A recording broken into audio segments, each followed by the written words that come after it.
జనరల్గా diabetic patients ఏం తిన్నా టాబ్లెట్స్ ఏం ఎక్కువ వేసుకున్నా చాలా ప్రాబ్లమ్స్ ఫేస్ చేస్తూ ఉంటారు.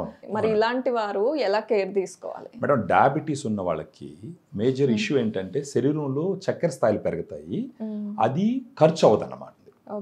గ్లూకోజ్ లెవెల్ పెరిగింది అనుకోండి, ఆ గ్లూకోజ్ దేంట్లో పోతుంది? కణంలోకి వెళ్తుంది. కణం అంటే ఏంటి? మజిల్, కండరం, దాంట్లోకి పోతుంది, అది ఖర్చు అవుతుంది. సో గ్లూకోజ్ లెవెల్ తగ్గుతాయి. మీరు అన్నట్టు ఏంటంటే డయాబెటీస్ ఉన్న వాళ్ళకి over a period of time progressive muscle loss అంటారు. ఒక పక్క కండరం తగ్గుతూ వస్తుంది, మరొక పక్క ఏంటంటే వాళ్ళు తీసుకునేటటువంటి ఆహారంలో చాలా కాన్షియస్గా ఉంటారు అనమాట. డయాబెటీస్ వచ్చిన వాళ్ళు ఫస్ట్ గుర్తుపెట్టుకోవాల్సిన విషయం ఏంటంటే మన శరీరంలో గ్లూకోజ్ ఎలా ఖర్చు అవ్వాలి. ఆ ఖర్చు అవ్వాలి అంటే ఫస్ట్ కండరం పెరగాలి.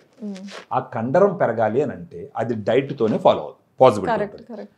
ఆ ఇష్యూ వచ్చినప్పుడు, దీని గురించి ఆలోచించాల్సి వచ్చినప్పుడు ఉపయోగపడే ప్రోడక్ట్ ఏంటంటే డయాగ్రాండ్. ఓకే, ఈ డయాగ్రాండ్ అనేది డయాబెటిక్ న్యూట్రిషన్ పౌడర్. దీన్ని ఏమంటారంటే మెడికల్ న్యూట్రిషన్ థెరపీ అని అంటారు అనమాట. ఈ డయాగ్రాండ్లో 5 రకాల ప్రోటీన్ ఉంటుందండి. Whey protein, casein, soya, brown rice, green P.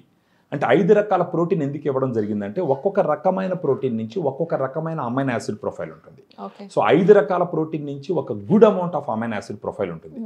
ఆ good amount of amino acid profile వల్ల మజిల్ పెరుగుతుంది. మజిల్ పెరిగిందంటే శరీరంలో ఉన్న గ్లూకోజ్ ఖర్చు అవుతుంది. అలా ఖర్చు అయిందంటే ఆటోమేటిక్గా వీళ్ళు తీసుకోవాల్సిన టాబ్లెట్స్ డోసు కూడా తగ్గుతుంది, నంబర్ ఆఫ్ టాబ్లెట్స్ తగ్గుతాయి, రోజంతా ఎనర్జెటిక్గా ఉంటారు.